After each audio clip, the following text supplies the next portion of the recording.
Saudações aos entusiastas do esporte a motor. Este é o GP Total desde 2001, no endereço gptotal.com.br. Há muito tempo nas redes sociais, nosso Facebook, nosso Instagram. Você está em mais um programa em nosso canal do YouTube, youtube.com/GPTotal. Vídeos novos sempre às noites das segundas-feiras e os nossos cortes para lá de especiais durante a semana. Acabamos finalmente a nossa nova jornada, o nosso novo formato, GP Total Corrida a Corrida. Fizemos todas as 16 temporadas de 1985, relembramos cada corrida, cada detalhe. Fizemos um vídeo de apresentação desse novo formato e hoje a gente traz aqui o epílogo, um fechamento, para que a gente possa ir além do que foram os detalhes das corridas. E para a gente poder dar esse fecho, fazer esse encerramento desse novo capítulo aqui do GP Total, esse nosso novo formato, que foi um formato muito gostoso, muito interessante. A gente também se propõe a estudar para que a gente possa trazer o máximo de detalhes para quem acompanha a gente, para quem gosta de história do esporte a motor. Seja sempre bem-vindo, você que gosta de história do esporte, e para a gente poder fazer esse fecho. Portanto, tenho aqui os meus amigos de sempre, João Carlos Viana, da capital do Ceará, cujo nome jamais será proferido aqui e em nosso ecossistema GP Total, e o meu amigo Márcio Madeira, região serrana do Rio, Nova Friburgo. Meu nome é Lucas Giavone, transmito da minha querida Sorocaba, interior de São Paulo. Você está no GP Total e você está no epílogo de 1985, e o porquê que essa era, sim, foi uma das eras mais incríveis da Fórmula 1. Vamos falar bastante sobre o que era essa época, o que era a Fórmula 1, o que era o esporte 40 anos atrás.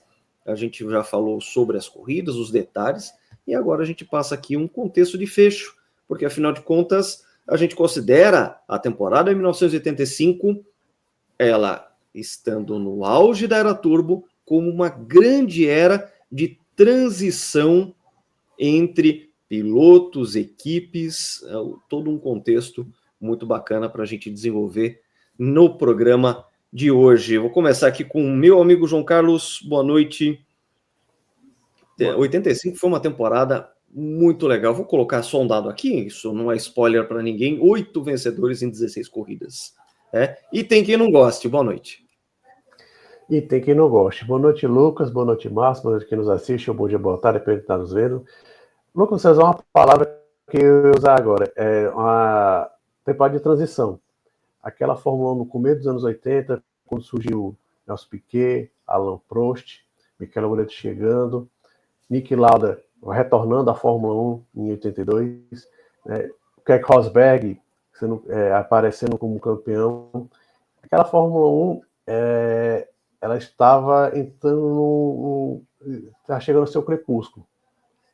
Tivemos em 85 a aposentadoria de Niki Lauda, Nelson Piquet, depois de vários anos na Brabham, saindo da Brabham no final dessa temporada, uma negociação difícil. Um dos vídeos que você pode ver na nossa playlist, vou colocar aqui também na descrição. O Márcio falou muito bem, porque blefou muito com o Bernecos para sair da Brabham, mas foi um ponto de inflexão. Ele estava muitos anos, desde 79, no final de 78 na Brabham, e saiu no final de 85. O Keck Rosberg teve uma temporada espetacular. Mais um caso que ele foi... o temporada de título dele não foi a melhor do Keck, foi essa temporada de 85. A 85 ele deu muito mais do que 82. Ele mostrou o verdadeiro o Keck, um piloto super agressivo, veloz, pé pesado, intimidador. A gente já falou várias e várias vezes, o Márcio falou várias e várias vezes como ele queria dar uma lição nos novatos que estavam chegando por aqui.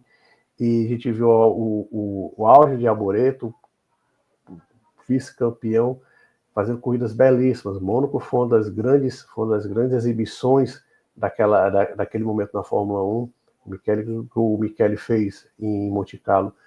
Ele não venceu a corrida, mas o homem do dia, o piloto do dia, voltando para 2025, aquela votaçãozinha, o Michele Alboreto foi o piloto do dia. Não venceu, mas foi o piloto do dia.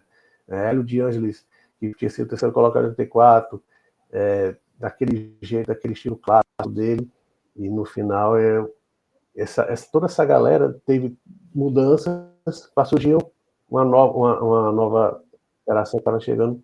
Acho que deu uma geração, um piloto especial chamado Ayrton Senna da Silva, que após ele chutar a porta em 84, da estreia dele, que a gente tem até um vídeo falando sobre a temporada de 84 do Ayrton Senna, ele foi para uma equipe mais competitiva, a Lotus.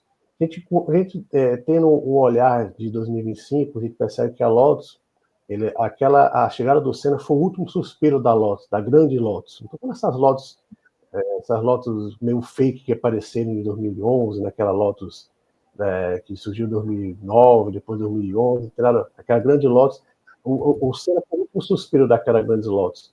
E ele deu um outro chute na porta em 85. Ali ele se mostrou como um piloto de ponta, realmente de ponta. Se ele foi a revelação, um dos grandes nomes, em 84, 85 ele se mostrou que ele era uma das grandes estrelas, e 5 anos depois ele seria a estrela da Fórmula 1. Mas tudo isso começou em 85. E também tivemos o desabrochar de Nigel Mansell. Nigel Mansell estreou também junto com essa galera que eu falei, né? Que estreou em 80. A primeira temporada completa foi em 81, mas estreou ainda em 80.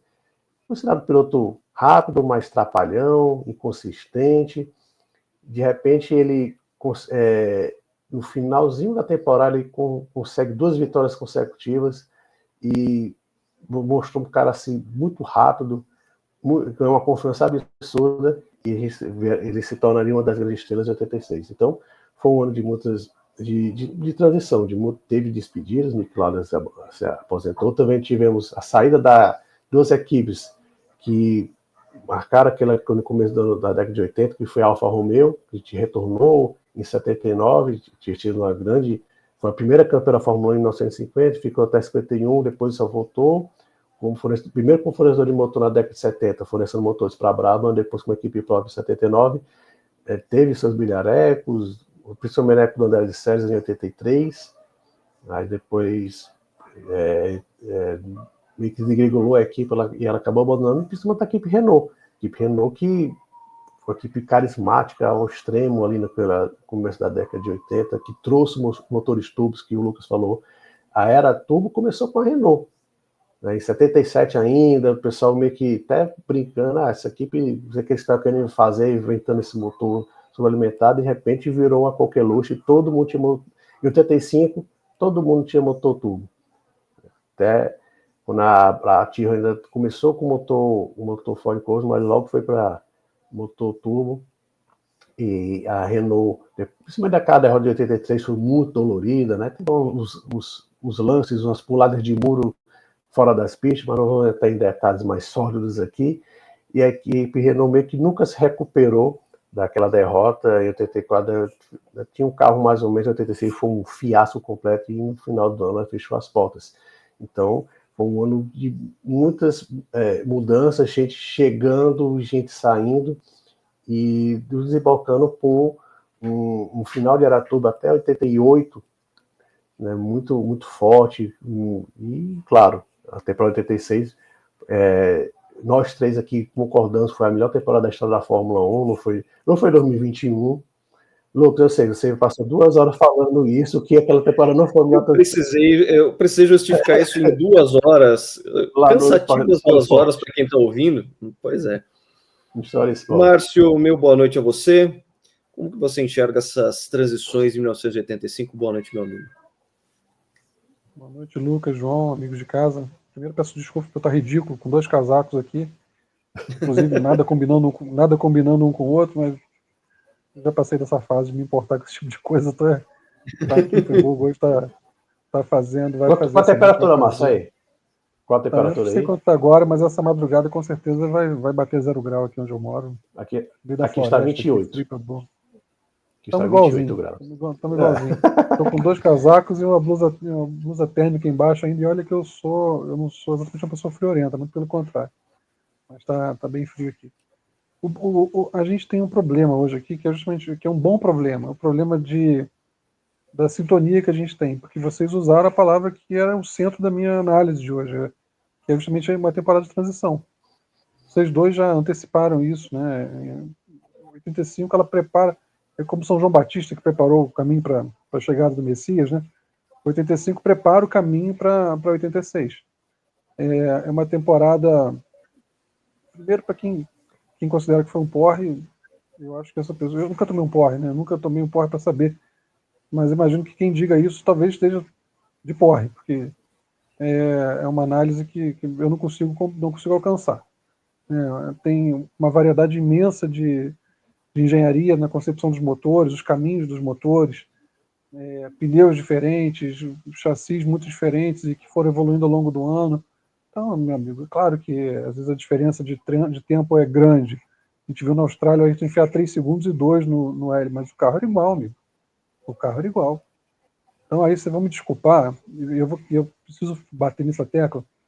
Se você dá 2 carros iguais para 2 pilotos, numa pista pequena como a Adelaide, um piloto enfia 3 segundos e 2 no companheiro de equipe com equipamento igual, então esse tipo de distância, eu gosto muito dela, porque é uma distância que reflete a janela que o piloto tinha para trabalhar. Ela reflete o tamanho do espaço que o piloto tinha para poder se arriscar. E não tinha simulador, não tinha tudo isso. O piloto tinha que descobrir, era ele fazendo a leitura de pista, a leitura do carro e buscando soluções. Então, se você tem um equipamento muito diferente do outro, eu acho horrível a distância, a disparidade de desempenho. Mas você vai dar dois equipamentos virtualmente iguais, porque não tinha favorecimento para Ayrton na Lotus. Não tinha mesmo. O Hélio, ao contrário, foi o primeiro piloto da equipe oficialmente e foi beneficiado por isso. Em vários momentos, Imola, por exemplo, recebeu o motor F15, o Ayrton só tinha um F4. Em Mônaco, o Ayrton teve uma passada de giros, não teve um motor para trocar. Em Monza também não teve motor para trocar. Então, não se trata de favorecimento.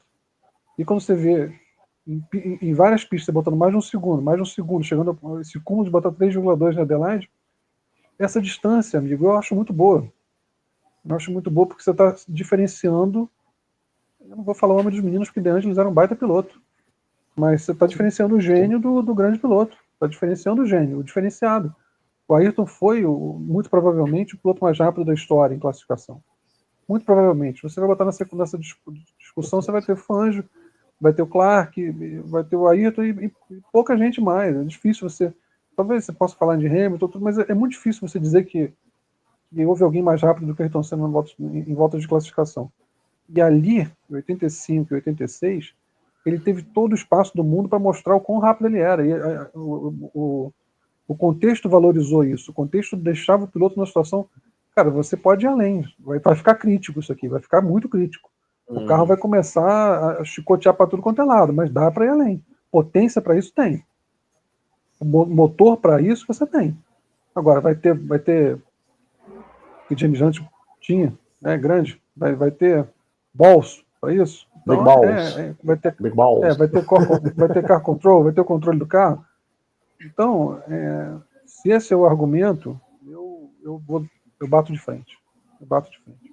Eu acho que sim, as classificações de 85 e 86 são um dos auges da Fórmula 1, um dos auges do esporte motor, em todos os tempos. E felizmente hoje estão surgindo vídeos de classificação dessa época.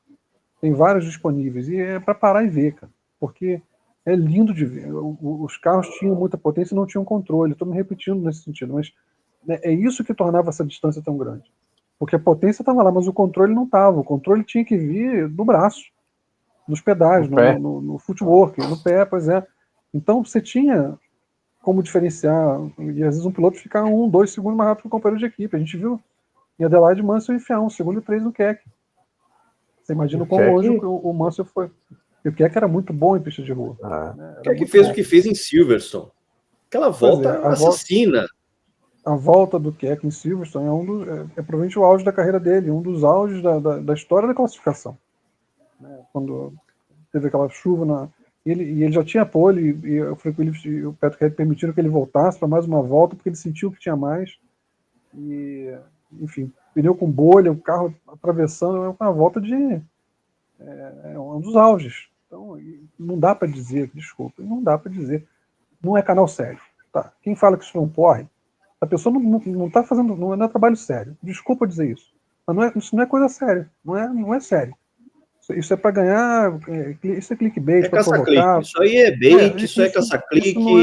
Não é coisa fazer séria, thumb sabe? fazendo careta, isso tudo aí não é profissional. A gente não considera isso como tratamento de seriedade. Não, a seriedade que a história demanda, sabe? Isso não é honesto. Isso não é honesto. O algoritmo quer engajamento. E o algoritmo premia essas coisas. A gente insiste, a gente rema contra aqui. A gente é quase uma contracultura do que é o algoritmo hoje. Mas a gente insiste, porque a gente acha que a história tem que ser tratada com seriedade, com aprofundamento, com análise em cima de fato embasado. Porque se você faz uma opinião em cima de uma fake news, você faz uma fake opinion, que é tão ruim quanto a própria fake news. Então, a gente sempre trata esse tipo de assunto com seriedade. A gente não é moleque a ponto de fazer esse tipo de coisa, de caça-clique, clickbait. Isso tudo para a gente é palavrão. A gente trata o assunto com seriedade. A gente tem os nossos nomes de descontração, é óbvio que temos, mas a gente tem esse entusiasmo pelo esporte a motor. Quem faz isso não tem, sabe? Não tem um compromisso.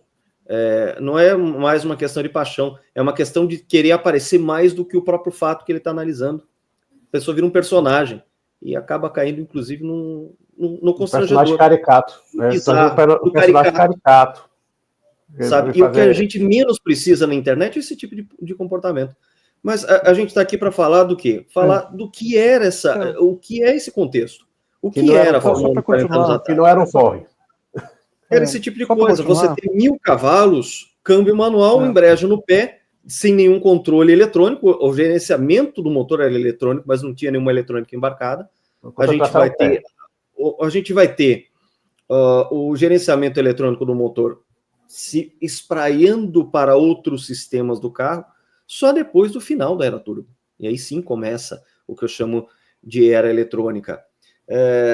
Eu tenho um dos conceitos do esporte a motor que eu gosto muito é a questão do território desconhecido, em que você tem uma janela de operação e você, enquanto piloto, se pergunta o quanto você pode ir além dessa janela que você está vislumbrando.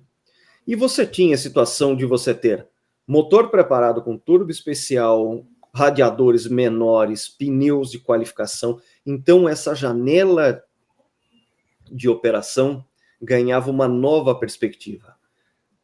A exploração do território desconhecido na qualificação era muito maior. A gente está falando de mais de 1000 cavalos. Motor Renault de qualificação, mais de 1000 cavalos. Motor Honda de qualificação, mais de 1000 cavalos. Motor BMW de qualificação, mais de 1.200 cavalos.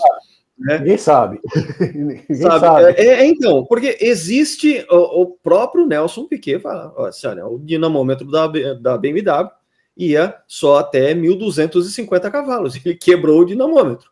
Então, a gente tem uma estimativa. Lá para 86, eles já estavam com mais de 1.400, 1.450 cavalos. Tá? E estavam se encaminhando para isso. Eu falei durante a série, a era turbo foi um ganho de praticamente 100 cavalos por ano. Isso em relação à configuração de corrida. E na configuração e qualificação era como se fosse o céu, é o limite. Chegou ao seu extremo de algumas configurações de motor turbo Renault de qualificação de não ter o wastegate, que é a válvula de alívio do turbo. Todo o turbo era todos aqueles gases de excitação eram recirculados dentro da turbina. Então aquilo ali você não tinha o wastegate, o próprio nome já fala, é uma válvula de alívio, waste de desperdício. Então você tinha um extra de energia a mais ainda. E quando você vê qualificações como o Ayrton em Adelaide, isso aí é um vídeo fácil de achar, tá muito tranquilo, você vê o carro dançando em linha reta. Se isso aí não é atraente, você olhar um piloto domando a máquina nesse extremo, sabe? Porque o que acontece? A Fórmula 1 de hoje, a gente tá nessa gravação, para quem estiver assistindo num futuro breve ou não breve, 2025 é uma Fórmula 1 de uma extrema pilotagem de precisão e uma janela para o território desconhecido muito estreita. E você tem janelas de performance, pilotos que casam com um carro, outros que não casam, Verstappen que casa com uma Red Bull que não casa com nenhum outro segundo piloto, um Hamilton que não casou bem com a Ferrari, que tem o Leclerc andando melhor. Então você tem esse tipo de situação. Tá? Só que uma pilotagem que prima pela precisão. Lá naquele período, era realmente domar a máquina. E o Nigel Mansell, que ultimamente tem aparecido bastante em público, apareceu em Goodwood como um dos grandes destaques. A Honda reformou um FW11 de 1986 do zero, fez um overhaul no carro, desmontou ele inteiro, tudo é novo no carro. Tudo é novo, tudo é recondicionado, tudo perfeito. Até o banco foi refeito com o mesmo material que era usado na época, a perfeição. Tá? E ele fala categoricamente, eram carros que você tinha que respeitar porque eles queriam matar você a cada curva. E quando você tem uma frase dessas vinda de um cara como o Mansell, envergadura do Mansell, o cara não tá ali só para... Não tá valorizando, não tá puxando sardinha para a brasa. Ele tá falando o que eram realmente esses carros, vindo de um cara que foi reconhecidamente os caras de maior car control da história da Fórmula 1. Tá? Uma temporada que teve 8 vencedores, teve esse tipo de qualificação com motores mais de 1.000 cavalos, pneus que muitas vezes o pneu de qualificação acabava antes mesmo da volta a terminar, dada a aderência extrema que ele tinha, a transformação de pilotos nessa questão de auge, a gente vai ver auges, o apagar e o acender de várias situações. A própria Ferrari passa a não ser mais competitiva a partir do fim de 1985, o próprio Alboreto, Hélio de Angelis vai para a Brabham, acaba falecendo em 1986, você tem a aposentadoria do Lauda, que em sua última e grande temporada, como o João falou, isso é um consenso entre nós três, o Keck andou muito em 82 no título mundial dele. Ele foi muito consistente, ele aproveitou um período ali de nascimento da era turbo, muitos motores turbo muito rápido, mas muitas quebras, para ganhar um campeonato com uma grande consistência, mas com uma grande competência.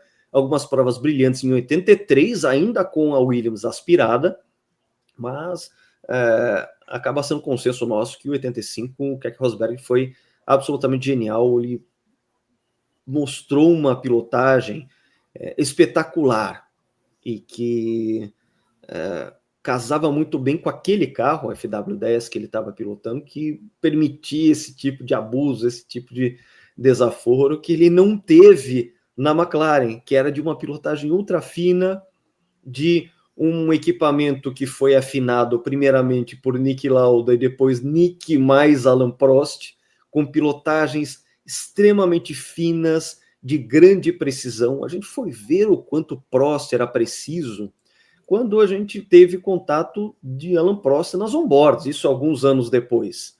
O quanto ele carregava de velocidade nas curvas, parecendo estar andando devagar. Estar andando, parece que ele não estava forçando o máximo possível. E quando você ia ver lá no final a tabela de tempo, e ritmo de prova, e ritmo de volta, e voltas mais rápidas, a gente vê o quanto o francês era eficiente. E é claro que quando a gente fala em eficiência, é justamente o que levou o Alain Prost ao título. Antes de passar a bola para vocês, e aí o assunto é Prost, o assunto é o campeão da temporada 85, a gente tem que lembrar o quanto o Prost estava pressionado por esse título.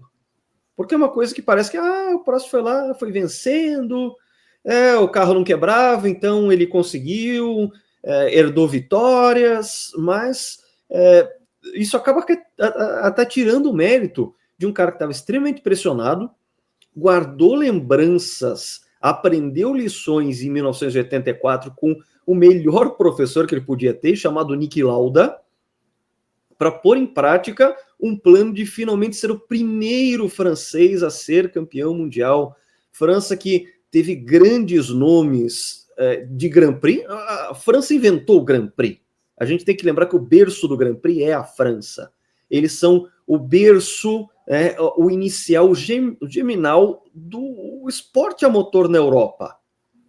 E eles tiveram grandes pilotos nas décadas de 10 e de 20, e depois, no pós-guerra, caras como o Jean-Pierre Vermeulen, o Jean Bera, os dois morrendo tragicamente sem levar a França ao auge da Fórmula 1. Vermeulen morreu, inclusive, antes da formação da Fórmula 1, um pouquinho antes ali, fazendo com que o Farino e o Fangio fossem a dupla titular da Alfa Romeo nos anos de 50 e 51, a principal dupla de pilotos.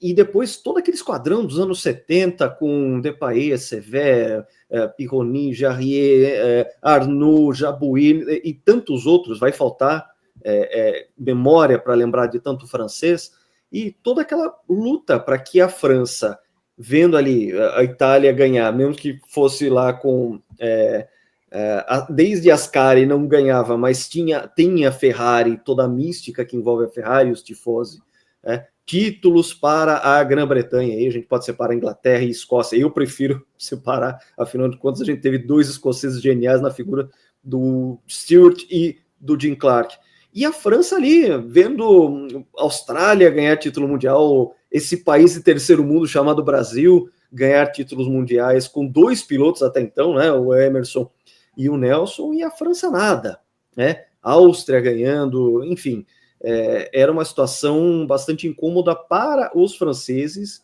e, é claro, para os pilotos franceses. Então, eu queria trazer aqui para vocês esse ponto importante na equação do título do Prost em 85. Tanto que, antes de passar aqui para o Márcio, o Prost já tinha um apelido, né? Aquele Stirling Prost.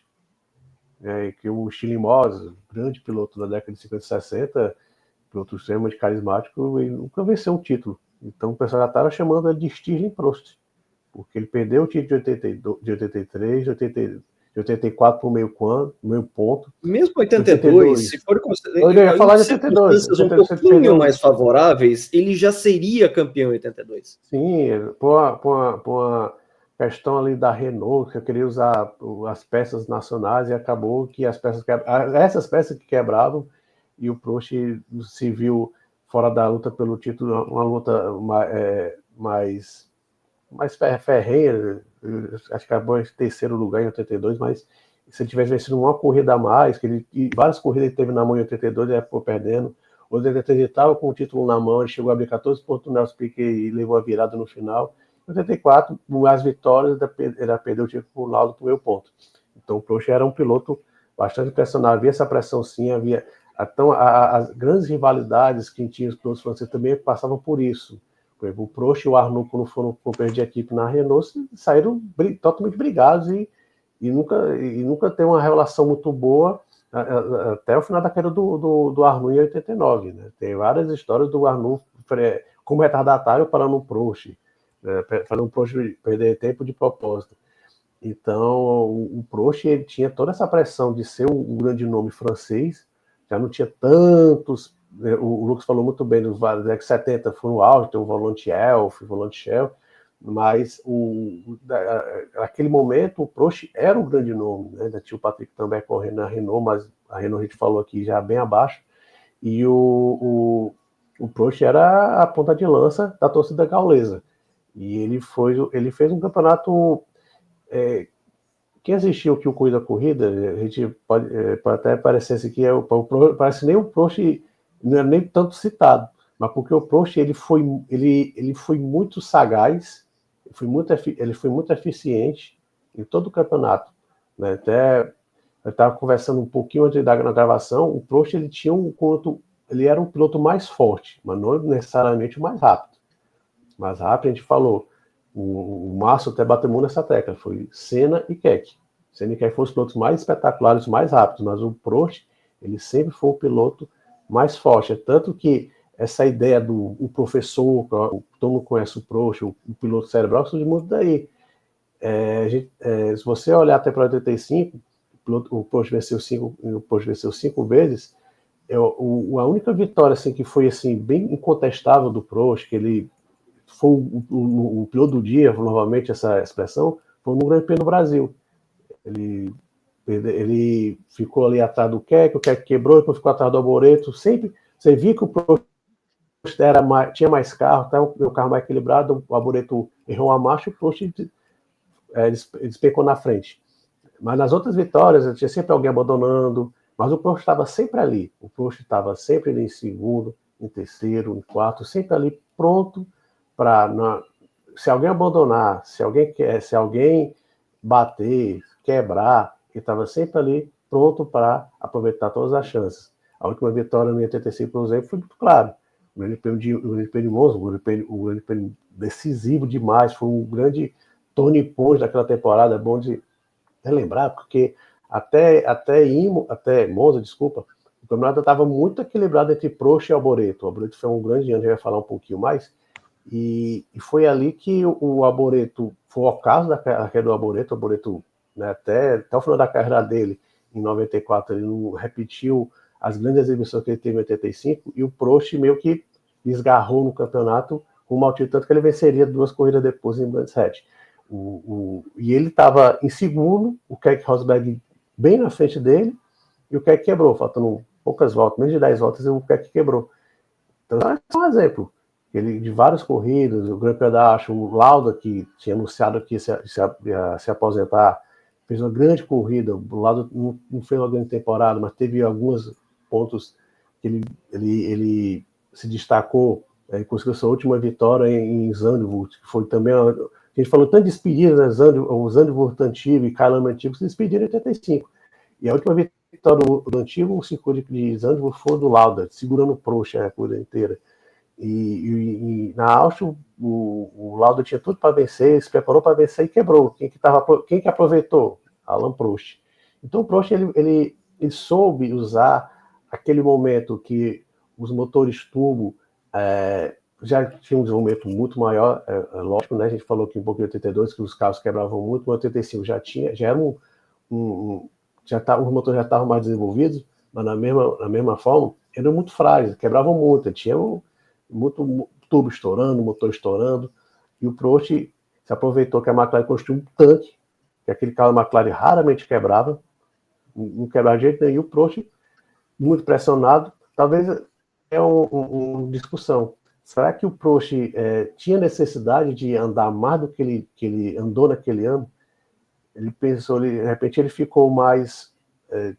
deu um passo atrás, agora eu vou tentar fazer um campeonato mais cerebral, lembrando a Niki Lauda no ano anterior, quando ele perdeu o título, mesmo com 2 vitórias a mais. Então é isso, o Prost, como o Lucas relembrou muito bem, no filme oficial de 85, merecidamente Prost. Ele mereceu, ele foi o grande... Ele foi um conjunto mais forte, não o mais rápido, não o mais espetacular, mas foi o mais forte, mereceu. Ele já com aquelas características dele, né? Para que forçar demais e de repente eu posso quebrar o carro, posso escorregar, sofrer um acidente? Então, ele tinha condições de fazer isso, mas preferiu dar um passo atrás e levar o título, podemos dizer assim, não na maciota, ser uma palavra forte, mas de forma muito sagaz. Ele tinha uma fórmula para ser campeão, né? Sempre foi um grande pontuador.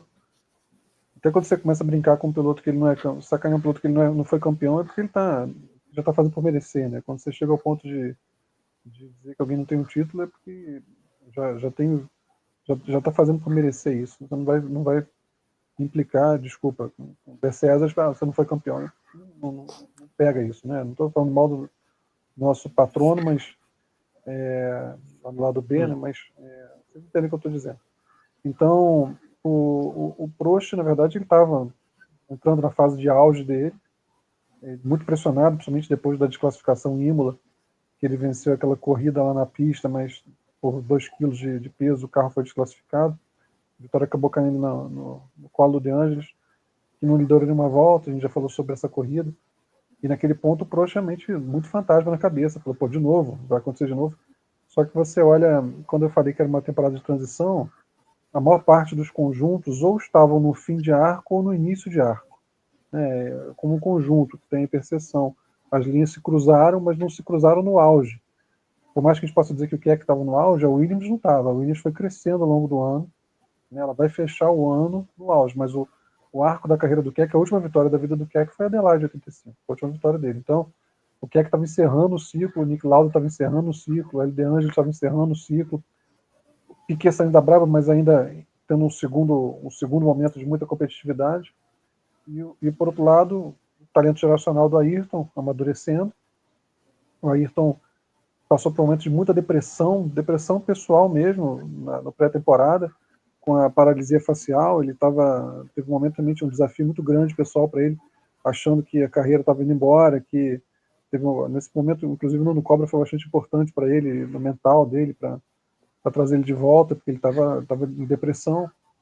E ele começa o ano, de certa forma, um pouco ansioso, faz uma classificação no Brasil que não foi das melhores, superpilotou um pouco, mas depois faz uma corrida muito contida, passa o Hélio, ele era naturalmente mais piloto que o Hélio, passa o Hélio, vem fazendo uma corrida contida, mas aí vem a segunda corrida no Estoril, a vitória dominadora como foi, e desestabiliza um pouco a Ayrton. Ele sente que tem um carro bom, um chassi muito bom, e tinha condições de vencer, e aí a Renault e a Lotus deixando ele muito no escuro com relação ao consumo de combustível, e ele próprio muito empolgado com a própria força, com a própria rapidez, intoxicado pelo sucesso, né?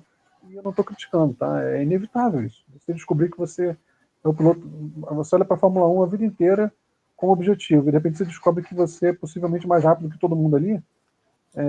Isso é natural que isso vai te intoxicar, que isso vai te empolgar, e você vai querer ganhar tudo, né? Então, o Peter Ward manda ele de volta à pista em Mônaco 85, um momento baixo para ele, para a equipe, e ele até se indispôs com o Peter Ward, dizendo que nunca mais ia fazer aquele tipo de coisa, por mais que ele não estivesse necessariamente circulando tão lento quanto falam, mas estava na pista mais para atrapalhar do que para conseguir melhorar o próprio tempo. Enfim, você vê um arco de amadurecimento do Ayrton, que não se concretiza totalmente em 85. Na Austrália ele faz uma corrida abaixo, era para ele ter vencido, mas a largada, quando o Mansell largou muito bem, ele já vai para o plano B desde o início, é uma corrida sempre no plano B, sempre correndo atrás, como foi em Detroit também, outra corrida que era para ele ter vencido, ele tinha muita velocidade para vencer. Mas enfim, o que eu estou querendo dizer é que o Ayrton não estava pronto.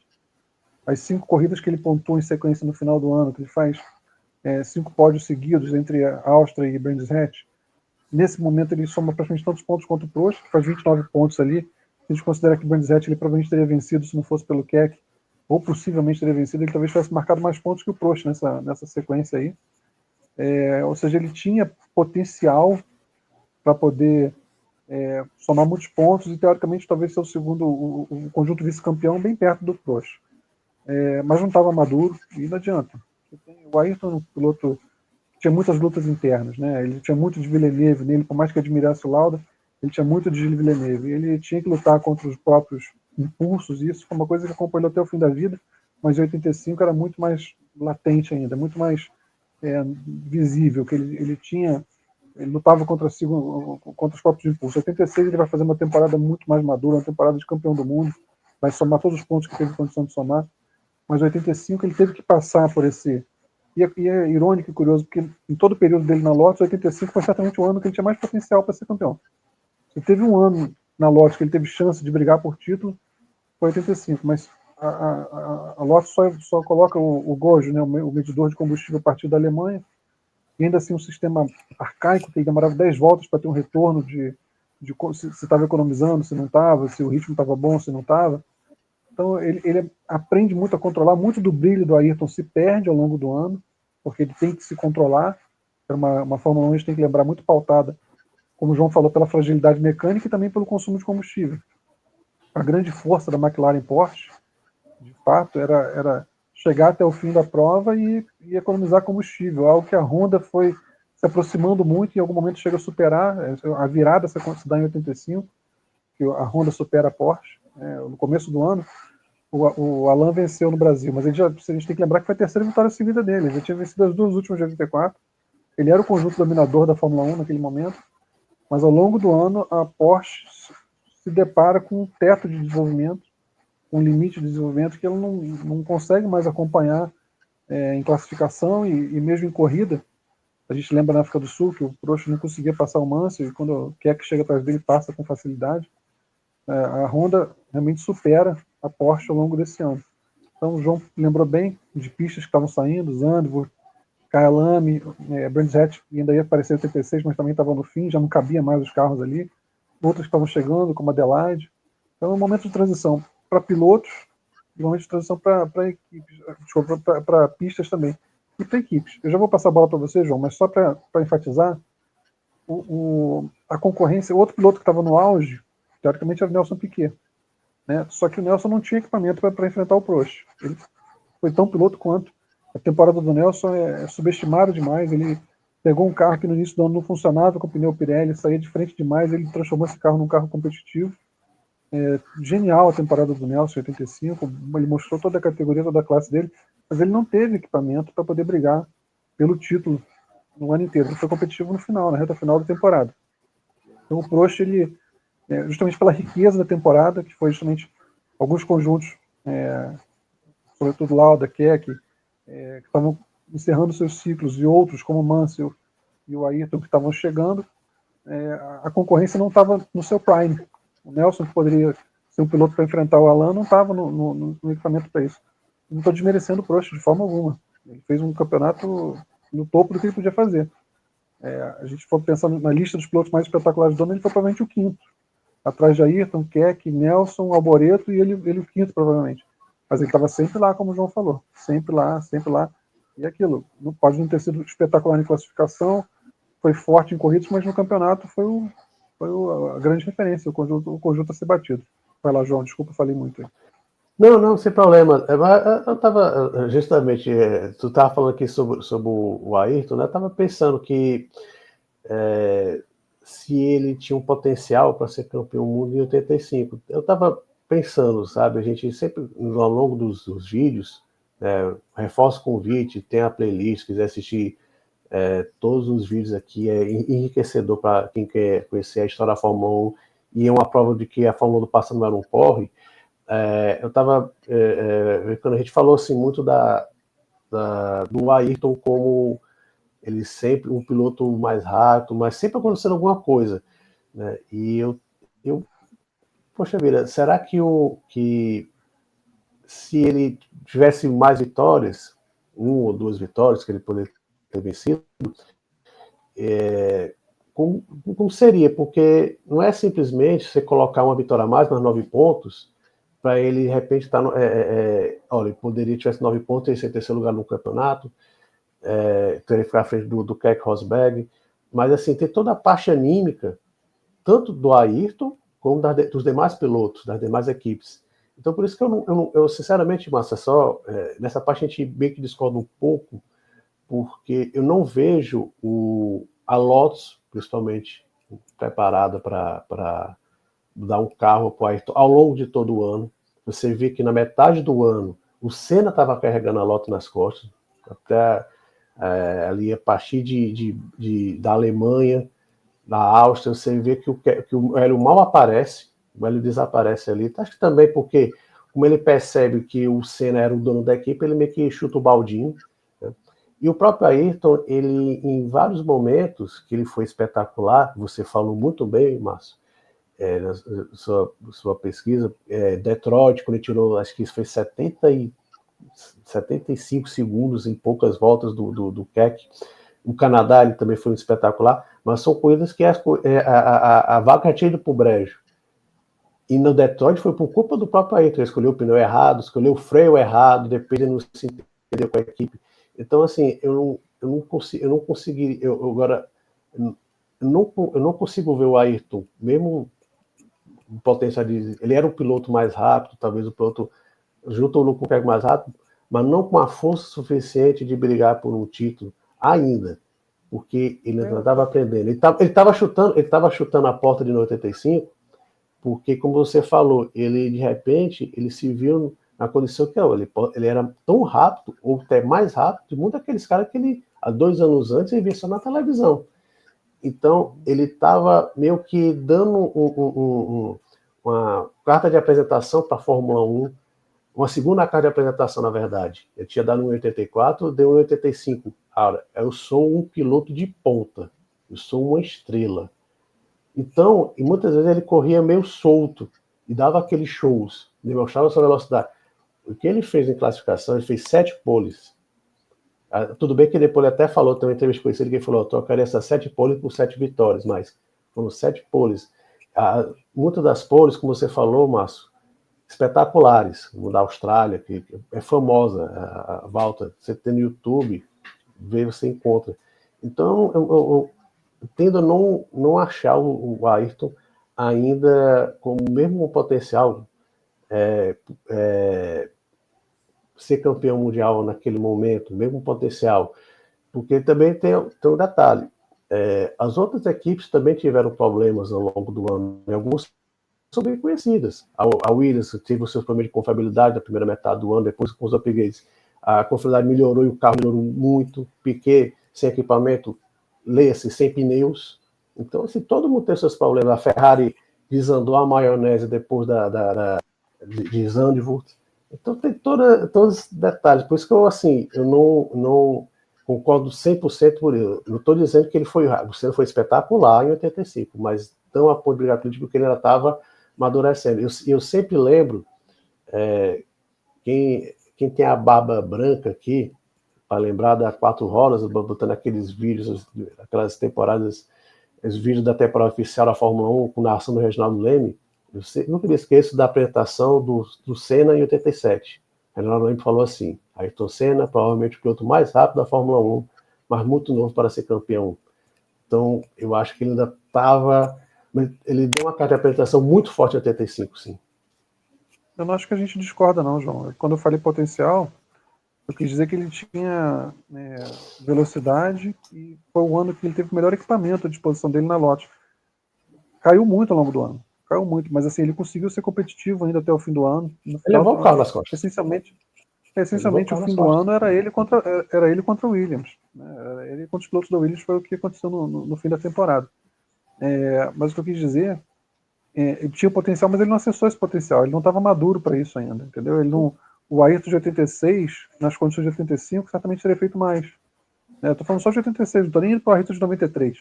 O Ayrton de 86 já era um piloto muito mais calejado e muito mais amadurecido do que o de 85, porque ele não teria perdido as provas que ele perdeu em Detroit, que ele perdeu em Adelaide. Isso aí você pode botar na conta do Ayrton. Detroit e Adelaide teve o erro de comunicação com a equipe lá e tudo mais. Em Adelaide teve o Keck batendo nele de propósito. Vamos falar abertamente, o Keck fez aquilo ali de propósito com ele. Break test descarado.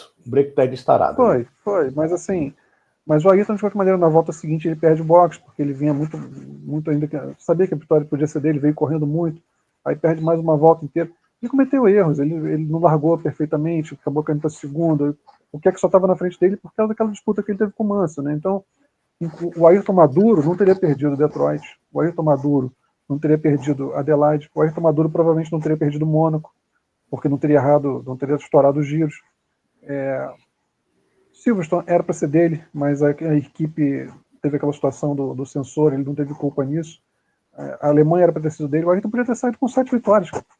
Não fosse uma falha de equipe aqui e outra ali. Eu estou falando de conjunto mais rápido, tá, João? Assim, eu sei que outras equipes tiveram problemas, mas o Ayrton foi o conjunto mais rápido naqueles finais de semana que eu estou falando. Os problemas dos outros não teriam afetado ele, entendeu? Ele teoricamente, ele deveria ter vencido na Inglaterra, na Alemanha, em condições normais. Mas eu não acredito. Eu consigo dizer para você, eu acho que foi justo ele terminar o ano em quarto, porque ele não estava maduro. Ele perdeu muita corrida que em condições normais ele não perderia. Você vê Jerez 86, por exemplo. Ele não tinha velocidade em Jerez 86 que ele tinha em Adelaide 85. Ele ganhou aquela corrida na superação extrema. Adelaide ele tinha sobra de velocidade. Detroit ele tinha sobra de velocidade. E ele perdeu essas corridas porque estava amadurecendo ainda. Né? Mas é aquela história, né, Márcio? A pessoa só amadurece cometendo esses erros. E por isso que ele foi amadurecendo a partir daí, né? Mas assim, eu acredito que talvez, porque eu falo também na parte anímica, porque quando a gente fez os vídeos, né, quando o Senna vence no Estoril e passa, acho que 7 corridas sem pontuar, se ele, e isso vai pontuar na Áustria, que ele foi uma corrida totalmente fora das características dele, que ele vinha apresentando, um piloto muito rápido, muito combativo, se ele tivesse uma vitória no meio, ele não teria... O Lucas gosta muito de usar a palavra efeito borboleta. Tem todo efeito borboleta. O Senna não agiria de certa forma, as outras equipes, os outros pilotos. Então tem toda essa parte assim. Eu estou falando, não é só dar mais uma vitória, ele poderia ter vencido 7 vezes, mas de repente já é uma discussão interessante. A gente falou aqui que o Prost ele foi um quanto mais forte, mas de repente, se ele tivesse se sentido mais ameaçado pelo Ayrton, e ainda se o Ayrton começasse a vencer, ele ia andar mais. Sim. Ele ia ser obrigado, agora eu tenho que andar mais. Então tem toda essa parte aí que também, de repente dessa 7 vitórias, de repente o Prost ele poderia ter vencido. O Keck também. Então é toda uma situação, é todo um contexto muito grande para a gente chegar dizendo isso. Por isso que eu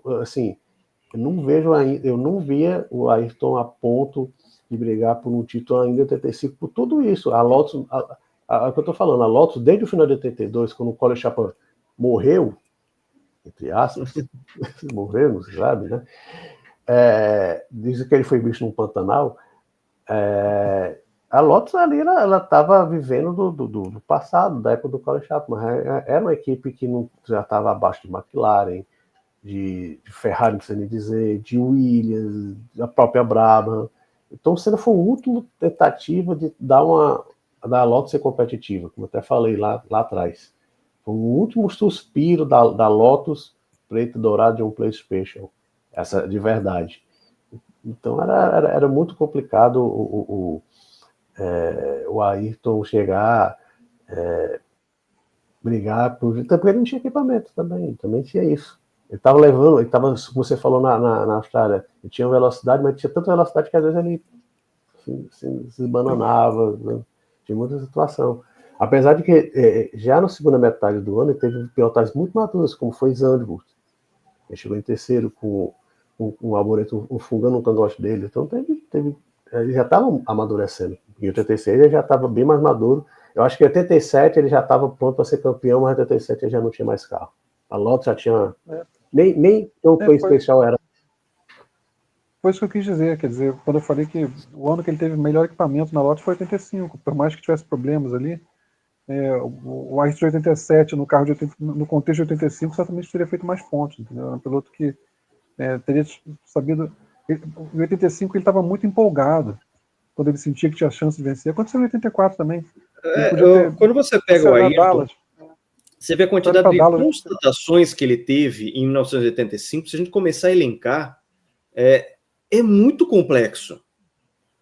Porque ele compreende que ele é um cara que é diferenciado para as pole positions. Ele faz 7 pole positions. Ele entende esse jogo do território desconhecido melhor do que os outros competidores. E até instigado pela Lotus e pelo departamento técnico da Renault de motores a fazer isso mesmo. Porque, lembrando que nessa época, o piloto pole position ganhava uma motoneta Vespa. Tinha lá a Vespa pole position, você enfileirou várias Vespas. Ele constatou e isso o mundo da Fórmula 1 constatou quanto ele era absolutamente incrível na chuva. Já tinha essa enorme desconfiança pelo que ele tinha exibido em Mônaco, e depois a certeza total e absoluta que ele se tratava sim de um gênio na chuva. Ao mesmo tempo, o Ayrton compreendeu que a infraestrutura da Lotus era uma coisa complicada, muitas vezes de você não... quebras estúpidas, ou então falta realmente de braço para que pudesse deixar o carro do Hélio e dele competitivos, a constatação de que não só a velocidade não vai levar ele a pontos e vitórias e pódios e títulos mundiais. Então, quando você pega a quantidade de choques que o Ayrton teve, tanto no sentido dele entender que ele era um piloto que foi na carreira, e também dele entender que tinha mais coisas em jogo, mais coisas para ele colocar na equação de você fechar um pacote completo do que é um campeão mundial. E se a gente compara isso com a maturidade com que o Prost lidou com a temporada de 85, a gente vê esse abismo, esse caminho a ser tomado ainda pelo Ayrton, que realmente não estava pronto, né? Ao mesmo tempo, você tem aí essa questão de que Williams começou mal e foi se tornar o carro mais forte, a Ferrari começou forte, se perdeu total e absolutamente de Monza para frente, o Alboreto não pontua e o Alboreto some da Fórmula 1 como um top driver. Você tem uma Brabham com dificuldade, você tem uma Renault que era só um arremedo do que foi, principalmente até 83, quando o Prost perdeu o título por tão pouco para o Nelson. Ou seja, você tinha ali equipes e equipamentos totalmente dentro dessa gangorra, e é por isso que existia assim essa janela de probabilidade do Ayrton ter uma temporada mais proveitosa, né? Se a gente levar em consideração o próprio Niki Lauda, apesar de toda a confiabilidade da McLaren, ele sofreu com muitos abandonos, tá? E ele tentou colocar as armas dele de 84 para tentar alguma coisa em 85, não conseguiu, tá? Até porque ele já estava lidando com o Prost, que já tinha aprendido todas as lições possíveis dadas em 84.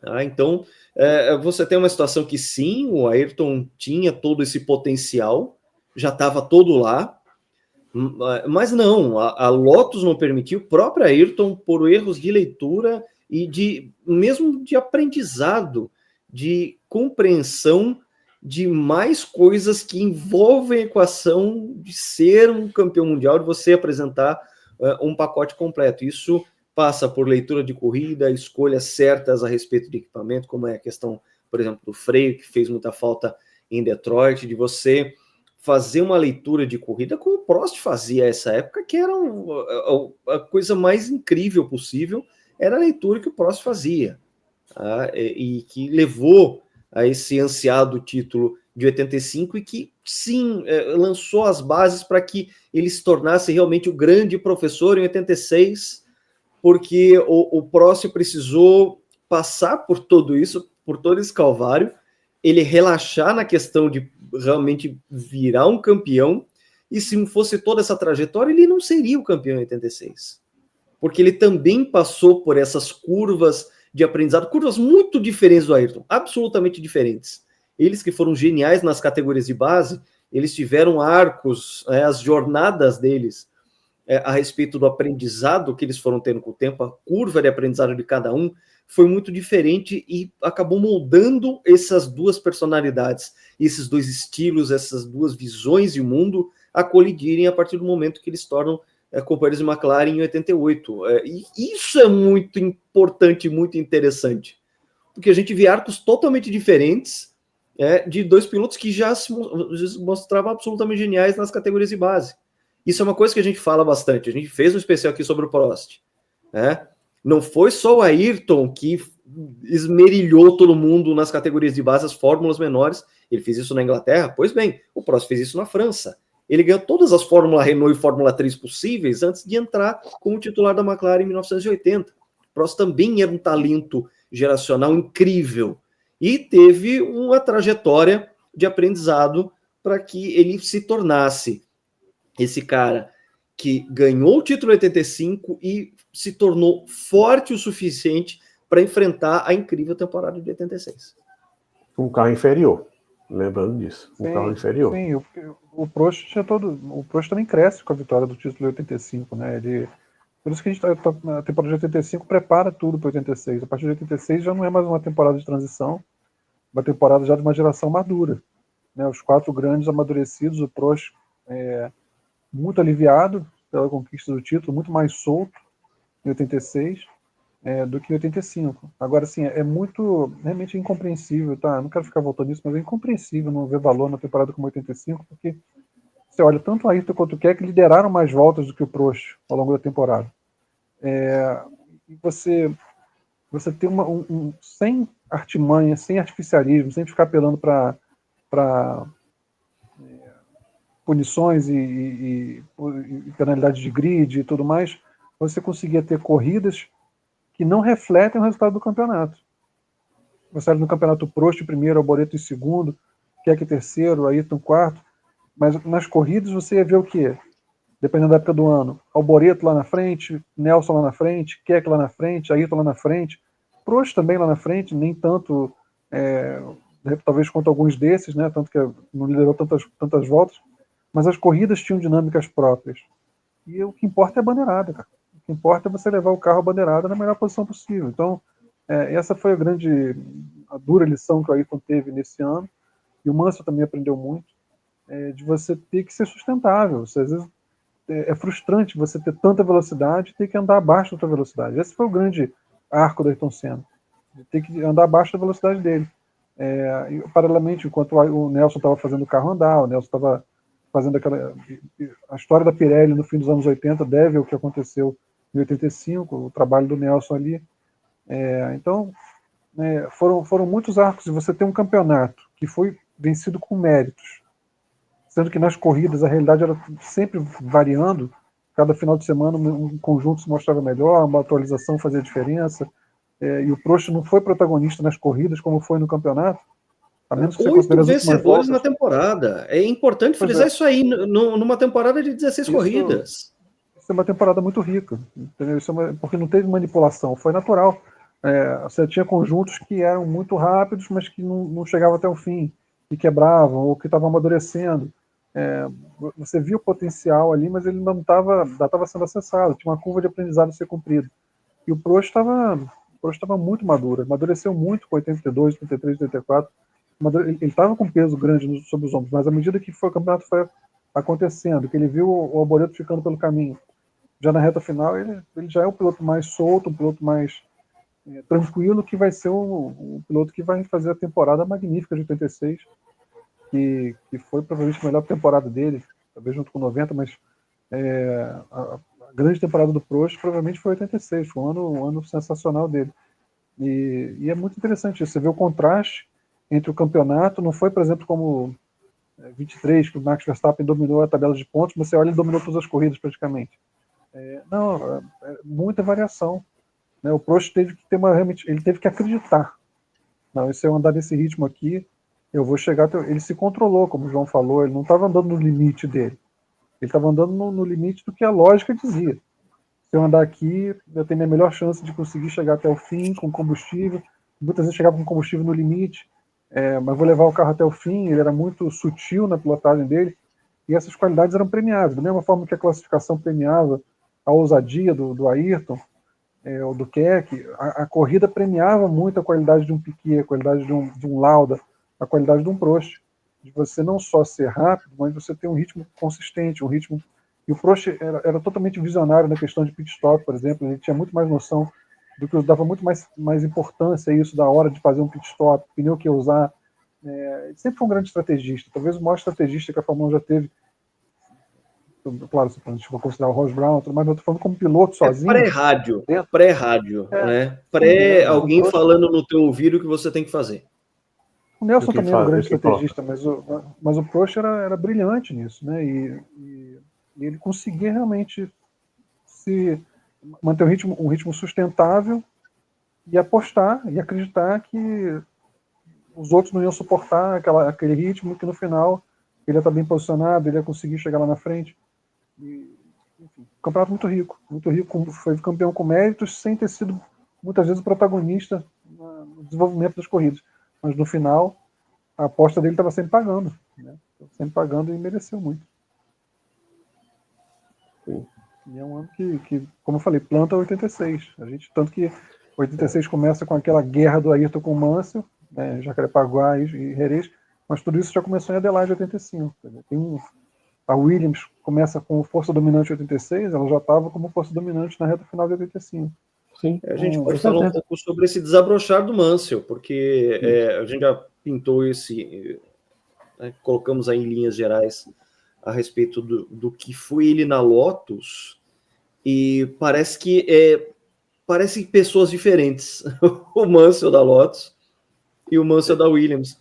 E tem uma coisa simbólica que é muito interessante, é que ele começa a temporada com o bico, com o numeral branco, e durante a temporada ele ganha um número vermelho, e parece que ali começa a desabrochar o Red 5, aquele leão que a gente viu, aquele piloto combativo, aquele piloto que pressionava, aquele piloto que não desistia, aquele piloto que partia para cima e que mostrou uma velocidade exuberante em 86, a gente também consegue ver essa transição, né, dentro de tantas transições que a gente já falou, justamente a do Nigel.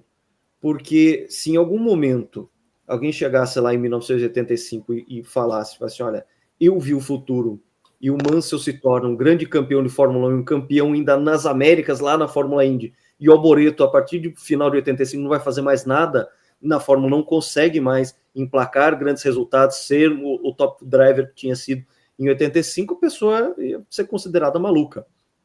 O Alboreto era um cara muito mais reputado, no começo de 85, um cara muito mais reputado que o Nigel Mansell. A história tratou de dar essa reviravolta entre os dois, inclusive o próprio Mansell entrando no lugar do Alboreto na Ferrari. Então, coisas que acontecem no meio de tanta transição.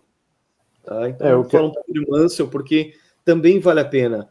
Porque o Mansell, ele foi um cara que foi pensado pelo Colin Chapman, ele identificou ali um talento, ele identificou alguma coisa a mais no Nigel, que não era só por ele ser inglês, por ele, né, enfim. Até porque o Mansell não vem como um gentleman driver, um pay driver, né, não é nada disso, né? O Mansell sacrifica as economias da esposa dele para continuar uma carreira e finalmente ganhar essa vaga na Lotus. Ao mesmo tempo que, se ele era um protegido do Colin Chapman, ele tinha no Peter Warren um desafeto. Eram visões absolutamente antagônicas do que seria um Nigel Mansell. E, claro, com a morte do Colin no fim de 82, aqui, claro, a gente faz toda uma grande brincadeira a respeito de Pantanal, porque vira uma coisa inusitada, a gente já tratou disso no passado no GP Total, claro, com uma grande reverência, com uma grande brincadeira em cima disso, mas o que você tem é um Mansell que ficou o tempo inteiro abaixo do Hélio na Lotus, amando do Peter Warren, e o Warren não se livrando do Mansell só por insistência da John Player Special. Porque a história nos diz isso. O Peter Warren queria contratar o Ayrton já em 84 para a Lotus e foi impedida pela Imperial Tobacco.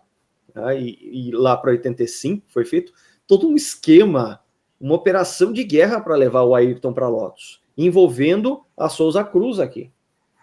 Num tempo que, sim, era o dinheiro do cigarro, era o dinheiro do tabaco, que eram as grandes cifras da Fórmula 1, uma Fórmula 1 de muito tempo atrás. Isso é importante contextualizar também. Eu vou abrir um parêntese muito importante aqui. A gente está fazendo essa gravação em 2025, 40 anos depois.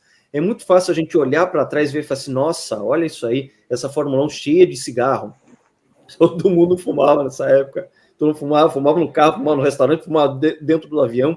Era a mentalidade de época. A gente foi entendendo o quanto isso era prejudicial, etc. e tal.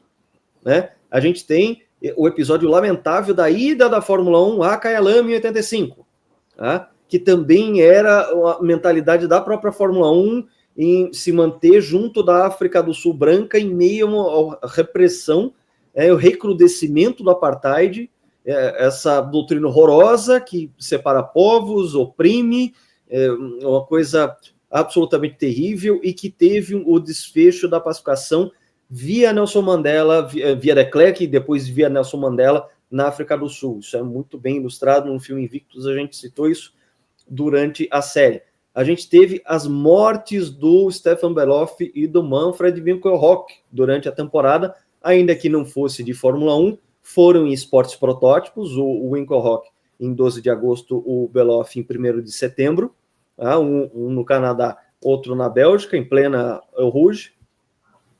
Por quê? Porque eram pilotos que precisavam fazer um extra ali com um esporte protótipo, até porque ali, de repente, eles sendo campeões, eles teriam mais projeção na Fórmula 1, no campeonato de marcas. Então, claro que quando a gente coloca isso aí, a gente olha para trás e a gente vê coisas absolutamente negativas desses 40 anos atrás, mas que na época era considerado normal. E que bom que em 2025 não é considerado normal. A gente evoluiu enquanto pensamento. A gente evoluiu enquanto sociedade. A gente vê essa questão racial, a gente vê a questão dos malefícios do tabaco, a gente vê a questão da segurança nas pistas. Que bom que a gente chegou até aqui em 2025 com uma mentalidade diferente. Mas a gente, ao mesmo tempo, a gente não pode condenar o que era aquela época, o pensamento de época. A gente tem que compreender, trazer isso à tona como a gente está trazendo agora. Tá? A gente não vai só tecer loas, a gente vai falar, claro, de quanto era incrível essa época, daquilo que, sim, merece elogio. Mas a gente não vai fazer disso uma problematização, os aspectos negativos, uma problematização. Não vamos falar bem do Fangio nos anos 50 porque era uma Fórmula assassina. Se você saísse da pista, você provavelmente seria ejetado do carro e ia morrer porque você estava só com uma roupa de algodão e uma touca de couro na cabeça.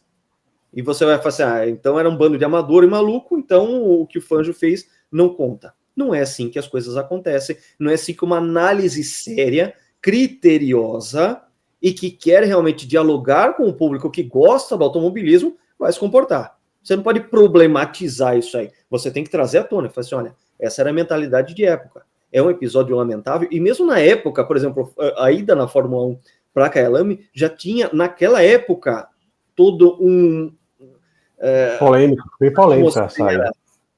Uma atmosfera complicada. Pilotos dizendo que se fosse por eles não corriam e tudo mais. Mas existiam pressões, existiam linhas de pensamento de que aquilo ali não era problema, porque seria um problema local. Tá? Se, por exemplo, se as autoridades da África do Sul não recomendassem, a Fórmula 1 não iria lá, o que não foi, evidentemente, o caso. Mas o que a gente tem que colocar é isso, fala assim, olha, o que era de época e hoje não é considerado mais tolerável, isso só deixa bem claro de que a gente evoluiu enquanto sociedade. E não que a gente tenha que condenar atitudes erradas ou o que eles faziam, ou da falta de segurança dos carros em relação ao que é a segurança de hoje, sabe? A gente não pode trazer isso como uma... Aliás, a própria palavra problematização, para mim, é uma coisa bastante complicada. A gente está falando do Mansell, né? De passar a bola aqui para o Márcio. Hoje, a gente está falando aqui, né? Visões de 25 para 85. E se você falar que o Nigel Mansell não era o piloto número 1 da Inglaterra naquela época, pode parecer maluco, mas era a realidade. Você lê na notícia da época, o piloto número 1 da Inglaterra chamava Derek Warwick, não era o Mansell. O Mansell era um patinho feio total, até mesmo para mim inglês. Um grande destaque da Inglaterra naquela metade da década de 80 era o Derek Warwick. E o Mansell foi meio para a Williams, ele meio que também foi, como você disse, foi meio que chutado pelo Peter Wall, ele foi para a Williams meio que também por ser inglês e tal. A Williams é uma equipe que faz muita questão de ser muito britânica, então ele trouxe o Nádio. O Nádio não faz uma temporada assim, você olhar até Monza, ele não fez um grande ano, ele só foi começar a se destacar na Bélgica, em Spa, ele chegou até na frente do Keck, teve uma briga com o Senna, e quando ele vence Brands Hatch, uma baita ajuda do Keck Rosberg, a gente assiste os vídeos, né, tem a nossa playlist, se você quiser também só ver o Corrida de Pedro, vai entender que eu estou falando, uma grande ajuda do Keck. Ele vence, ele ganha confiança para se tornar o grande piloto que ele vence no Kyalami, apesar de também o Keck Rosberg foi muito, talvez fosse o piloto mais rápido naquele momento, né? E se torna um piloto carismático, lembrado até hoje como um dos grandes da Fórmula 1. Complementando o que o Lucas falou, quer dizer, eu acho que realmente não cabe o revisionismo histórico aqui, a gente tem que a gente vai analisar historicamente, a gente tem que analisar no contexto, mas eu vou um pouco além, até provoco vocês, que eu acho que a gente tem coisas a aprender com esse passado. Acho que tem coisas que a gente tem a aprender, inclusive, que a gente deixou pelo caminho. Claro que sim, do passado a gente tira lição o tempo inteiro, e se não tirar, falar para vocês, a gente não sabe para onde vai. Eu vou falar para vocês, assim, o João é uma pessoa muito cuidadosa com relação ao saudosismo, eu admiro isso nele, mas a gente sendo justo, esportivamente, no meu entendimento, a Fórmula 1 era muito mais rica em 85 do que é hoje, sob vários aspectos. Sim. A gente tinha uma liberdade criativa para os engenheiros muito maior do que tem hoje, e a justificativa isso causava desequilíbrio. Cara, mas era um desequilíbrio justo, um desequilíbrio que refletia a realidade. Eu preferia, e gosto, por exemplo, do WEC. O WEC, tudo bem, tem o BOP, né, a equalização, mas você olha para os carros do WEC, tem uma diversidade mecânica muito grande, muito interessante. A própria MotoGP também tem, ainda, já foi mais, mas ainda tem. Agora, a Fórmula 1 está muito, muito engessada. Então a gente tem hoje carros com desempenho muito parecido, mas isso vem fruto também de um engessamento muito grande, de uma falta de margem de liberdade extrema. E em 85 qual é o parâmetro? A gente tem sim que buscar a segurança acima de tudo. Concordo totalmente, totalmente. Mas tem um segundo pé aí que não pode ser esquecido, que é estabelecido o limite pela segurança, todo o restante, todo o espaço que a gente tem disponível tem que ser aproveitado. Então, sou radicalmente contra a área de escape asfaltada. Sou radicalmente contra isso. Se for, é mais seguro, então tá bom, deixa uma margem de asfalto depois. Tem que ter antes uma margem de perda de tempo, a margem de brita, de grama, o que quer que seja, que o piloto seja punido por colocar o pneu fora. Track limit, para mim, é um negócio abominável. Abominável. Tem muita coisa que existe hoje em dia que obrigatoriedade de pit stop, isso daí tem que ser jogado fora. Sabe, você tem que ter um carro que não seja tão estável quanto é atualmente, que te permita só ultrapassar com DRS. Eu não estou aqui devendo falar para você, eu vou arrancar o DRS e vai ficar tudo perfeito. Eu sou contra o DRS, todo mundo sabe disso. Mas é claro que ele se tornou necessário em certa medida, porque você tem carros tão estáveis atualmente, que carregam tanta velocidade e tudo mais, freiam tão dentro, que você não consegue muitas vezes, as pistas ficaram pequenas para esses carros. Eu não estou negando o problema, as pistas ficaram pequenas.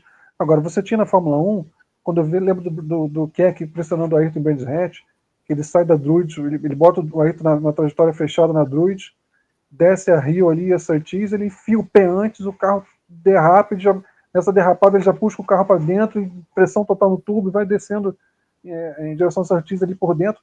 Isso é o tipo da coisa que só é possível na Fórmula 1 instável. Na Fórmula 1 em que você tem margem para assumir risco. E um carro que permite um certo excesso. E não existe isso atualmente. Então a gente não tem como desaprender as coisas. Eu concordo com isso.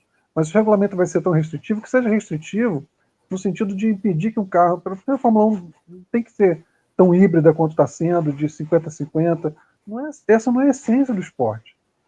Um carro tão grande, tão pesado. O Fórmula 1 ele nasce como um kart anabolizado, um carro que é extremamente, ele tem que ser leve, tem que ser arisco, e o piloto tem que ter premiada a coragem, o car control. Não pode ser uma coisa só de simulador e repetir, Porque, amigo, desculpa, Alonso não é 1 ou 2 décimos mais rápido que o Stroll. Se o Alonso está sendo 1 ou 2 décimos mais rápido que o Stroll, tem coisa errada aí. O Alonso tem que ser um segundo mais rápido que o Stroll. É muita diferença de braço. É muita diferença. Então, você falar que isso é qualidade, isso está sendo qualidade pela castração. Está igualando pela castração. Sabe, tem coisas que a gente pode aprender em 85. Em 85, você tinha equipamentos, o grid não refletia o ritmo de prova, porque a hierarquia da classificação era diferente da hierarquia da corrida. Não era porque teve punição, não era porque, o cara botou uma roda para fora e você fala que vai perder 5 posições, ou porque, foi agressivo no coletivo de imprensa no rádio e vai ser punido. Não era por isso. É porque na classificação a hierarquia era diferente. Então o cara largava na frente, mas não tinha ritmo para se manter à frente de um Prost, de um Lauda. E aí você vai ter a briga em condições naturais. E é assim que ficou tão interessante a disputa do Senna com o Prost. O Senna largava na frente, o Prost tinha mais ritmo, eles se encontravam, e o Ayrton defendia a posição, o Prost atacava. Sempre você precisa maquiar isso. Até tinha exageros, como a gente viu nas disputas de Keck e Ayrton, escalaram realmente para coisa perigosa no final da temporada. Até concordo que ele passou do ponto. Mas você tem que ter um ponto de equilíbrio. Talvez não tão frouxo quanto correu no final de 85, mas também nada como hoje, que é uma coisa que o Lucas gosta de falar, que é o pior adjetivo, é inofensivo. Não estou dizendo que pilotar um carro de Fórmula 1 hoje é fácil, você tirar tudo, sempre vai ser, levar um carro de Fórmula 1 ao limite sempre vai ser difícil. E sempre vai ter espaço para o gênio ser superior ao bom piloto. Mas esse espaço está muito pequeno. Sob vários aspectos, você pega um piloto, e dá hora suficiente de simulação para ele, de simulador para ele. Pega um carro de 2, 3 anos atrás, bota para andar. Esse piloto vai andar perto de um piloto que seja muito melhor do que ele. E isso não vejo isso com bons olhos. Não vejo isso com bons olhos mesmo.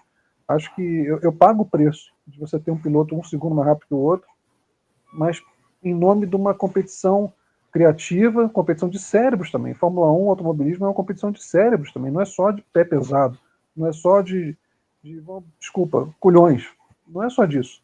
É de cérebro também, é de engenharia, é de desenvolvimento tecnológico. Então, não se pode castrar tudo isso. A gente tem muito a aprender com o passado também. Não estou romantizando, tinha muita coisa errada, como o Lucas falou, como o João fala. Não estou dizendo que tudo no passado era melhor, não é isso. Mas você tem que ter espaço para separar o homem dos meninos.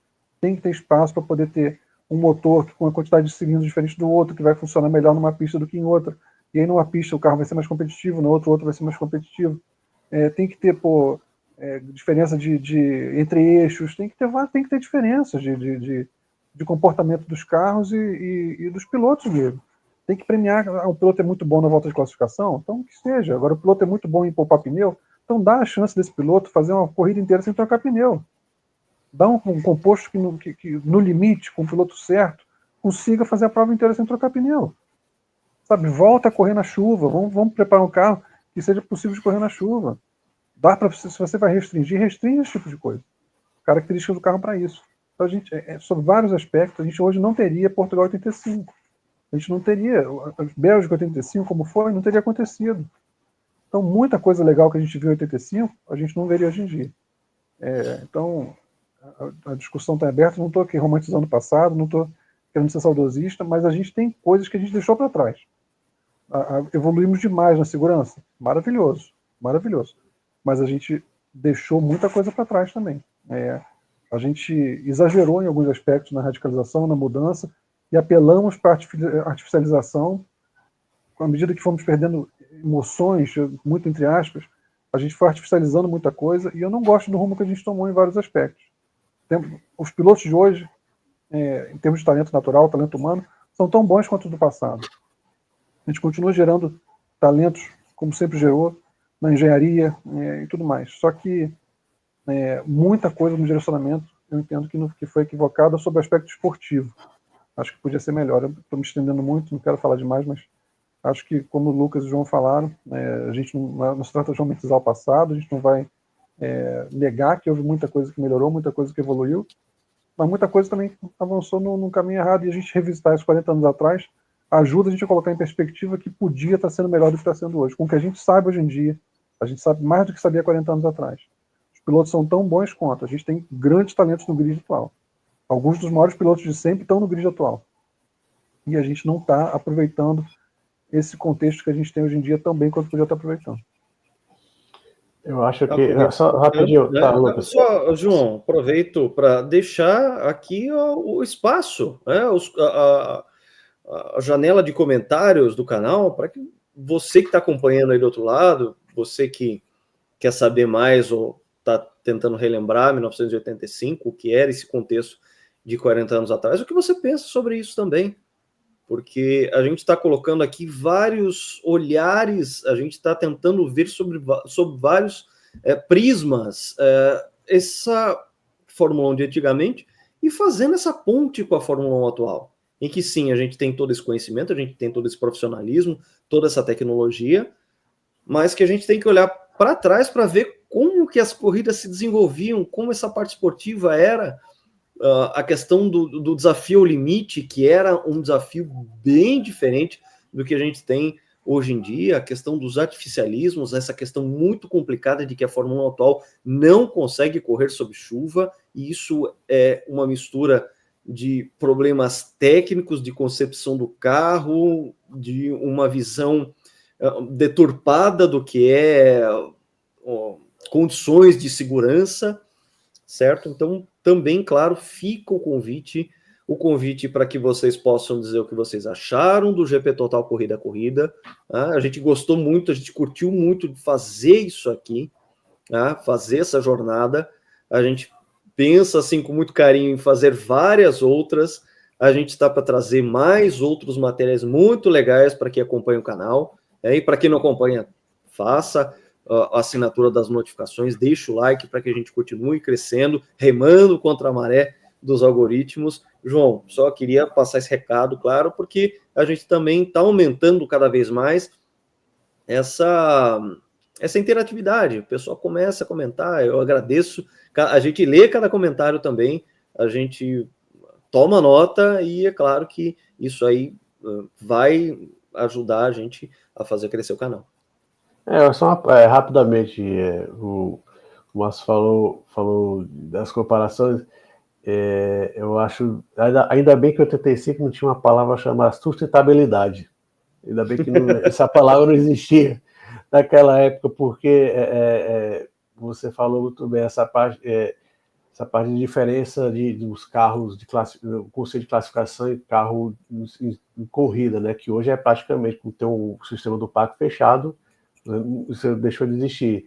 Eu me lembro que em 2002, que foi o último ano antes do parque fechado, né, entre a classificação e a corrida, tinha aqueles carros da Williams, não sei se vocês vão lembrar da Williams, do Ralf Schumacher, do Paulo Montoya, que sempre fazia uma pole, dava 2, 3 voltas, o Schumacher já estava na frente dos dois. Então, aquilo ali, o pessoal olhava aquilo ali com olhos, poxa vida, isso aqui não é sustentável economicamente, e por isso que acabou. Então, ainda bem que em 85 essa palavra não existia.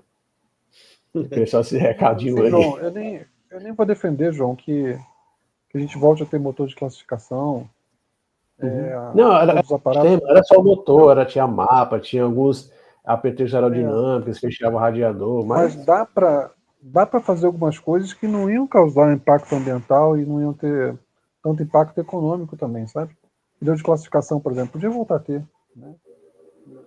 Eu sempre gostei da concorrência, mas se não vai ter concorrência, você tem tantos tipos de pneu, por que não faz o pneu de classificação, sabe? Poderia ter. Alguma programação do motor e da energia elétrica, como foi algum tempo atrás que o Party Mode, lembra? A Mercedes tinha, sabe? Alguma programação ali, né? Você liga algum modo em que você ganha uma aceleração a mais, você ganha justamente para poder embaralhar o grid de maneira natural, que é uma coisa que foi sendo limada com o tempo. E hoje você tem exatamente os carros com seus ritmos de prova, a formação do grid. Ou seja, você acaba com toda a possibilidade natural de confronto e uma dependência ainda maior de DRS. Ele não está falando de voltar motores beberrões poluidores com tolueno no tanque de combustível, a gente não está falando nada disso. Mas a gente tem sim que olhar para trás, a gente vê aquela Fórmula 1 de 85, como a gente olha, ver o que de positivo a gente pode colocar em 2025, porque é possível sim. Existe muito beco sem saída na Fórmula 1, a gente admite isso. A gente é analista da Fórmula 1, a gente vê muitos dos problemas dos quais a gente mesmo não vê solução. Agora, para os que têm solução, e algumas soluções são óbvias e de pouco problema de você colocar em prática essas resoluções, esse exercício é importante sim. E a gente está colocando aqui o que a gente colocou de material de 1985, a série, se for pegar o somatório aí, dá muitos e muitos minutos, avançando horas e horas.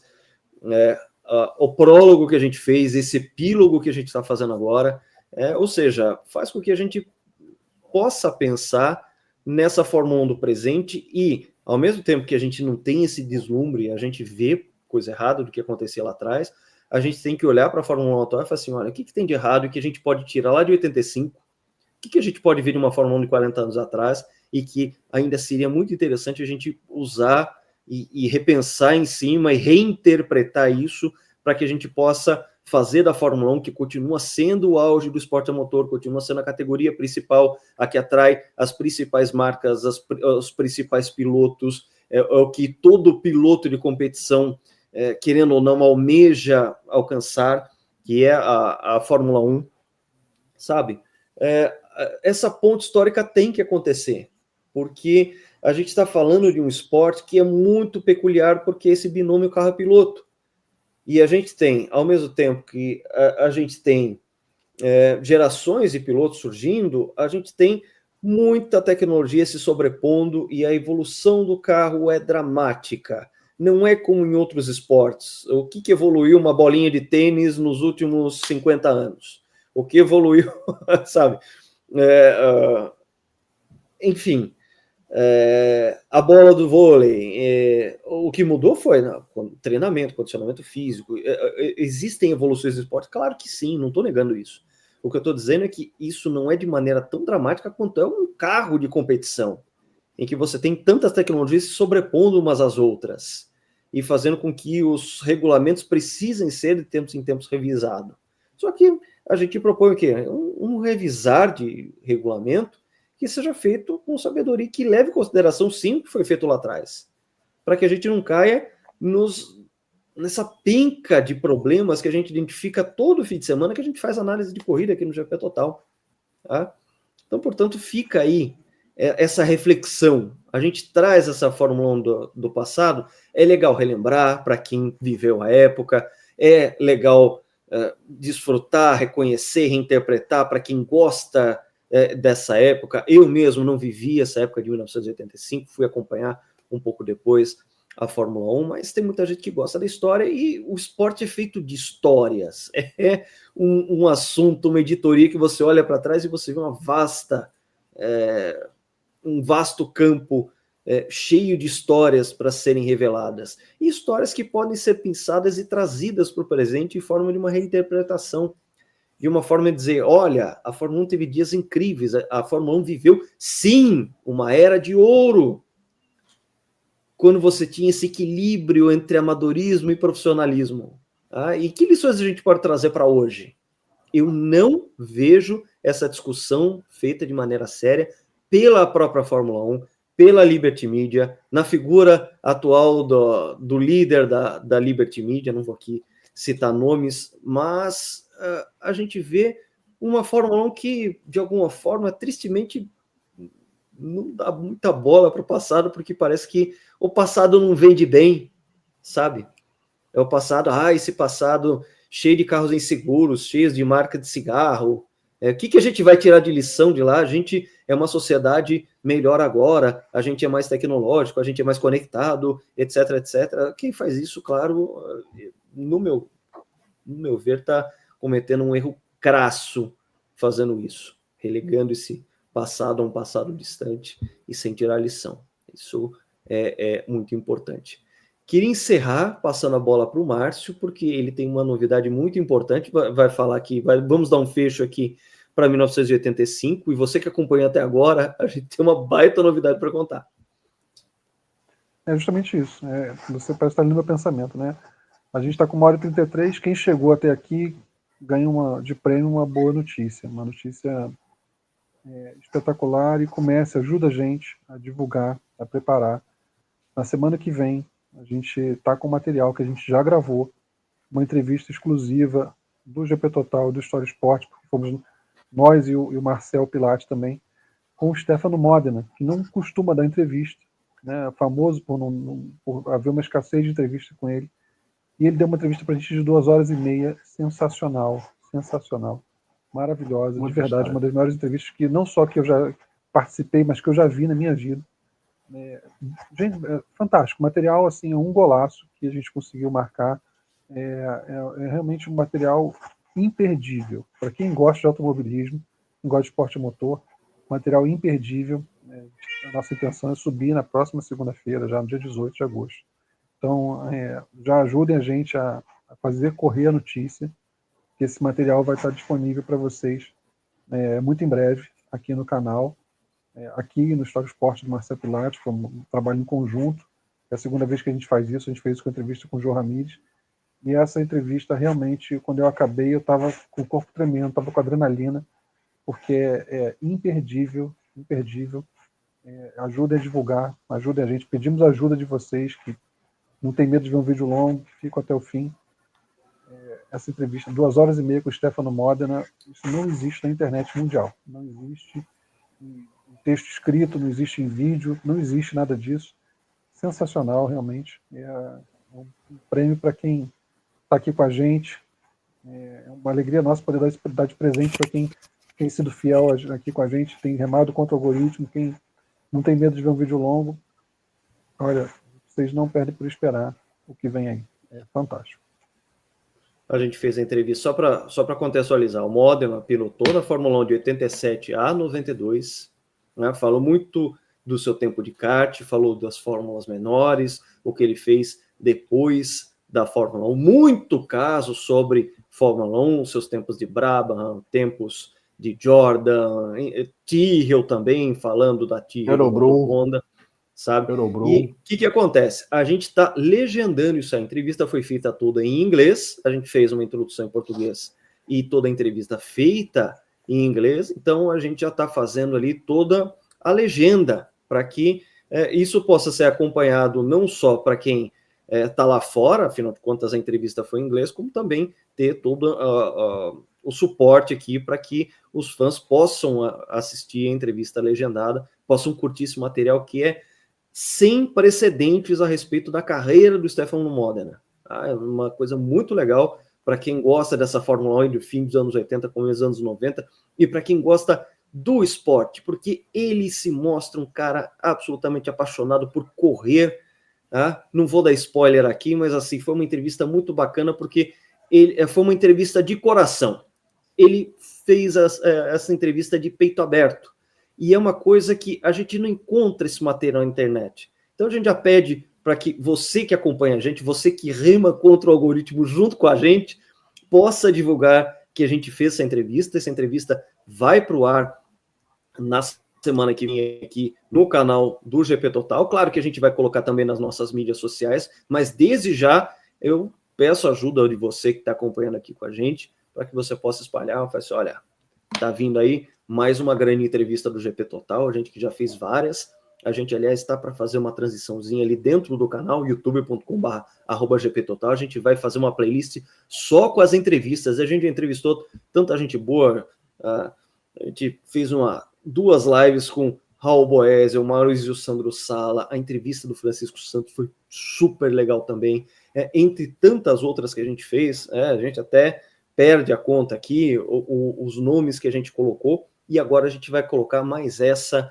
entrevista na nossa lista. Stefano Modena, grande campeão da Fórmula 3000, ele que pilotou de 87 a 92 na Fórmula 1, muita história muito legal para contar para a gente, material inédito, material exclusivo do GP Total. Você que chegou até aqui, um grande abraço para vocês, já fica aí a expectativa, liga o sininho para não perder essa entrevista, deixa o like, faça o nosso canal crescer, faça com que essa contracultura da história do esporte a motor aqui vá para frente, e iniciativas como a gente faz aqui, como essa do Corrida a Corrida, e as nossas entrevistas, as nossas análises, a gente faz tudo com toda essa dedicação, porque esse aqui é o GP Total. Grande abraço a todos e até a entrevista com Stefano Modena.